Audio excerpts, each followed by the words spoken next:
I don't want to be involved in conspiracy theories. You know, there are lots of them. They can go on. We can speculate on that forever. What we really need to know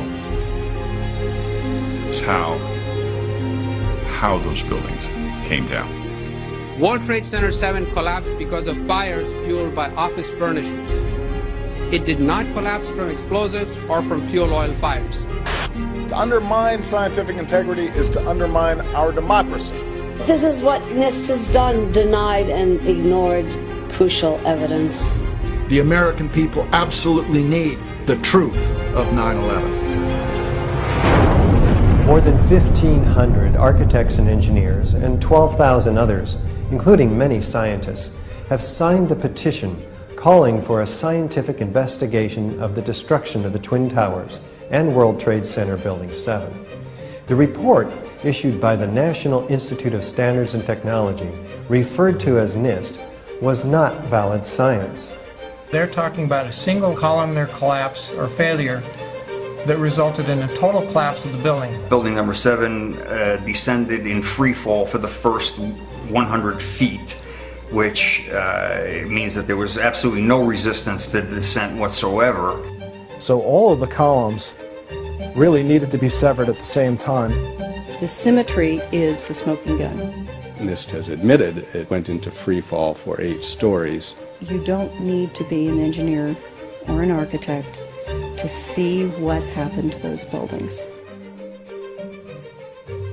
Dit is controlled demolition. Zeker weten. Zeker weten. What I saw, it was a classic implosion.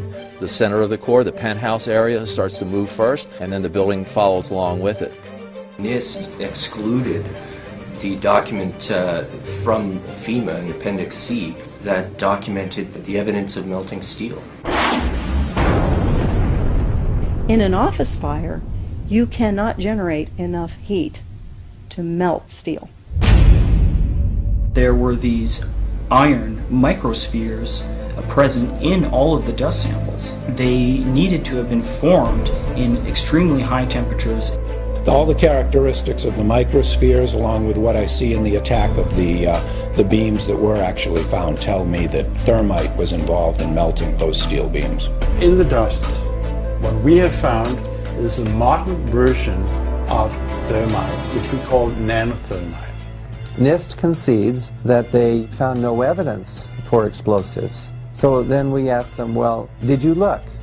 And they said, no, we did not look for explosives or residues of explosives. And in fact, the evidence is overwhelming that these red-grade crystals are very high-temperature incendiaries. And we have watched as scientific integrity has been undermined and scientific research politicized in an effort to advance predetermined ideological agendas.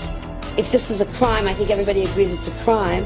Evidence was removed from the scene of the crime. You can't do science when you are deprived of the evidence and when your hypothesis is the least valid instead of the most likely. When the most likely hypothesis in the case of Building 7 wasn't even mentioned. This is not science.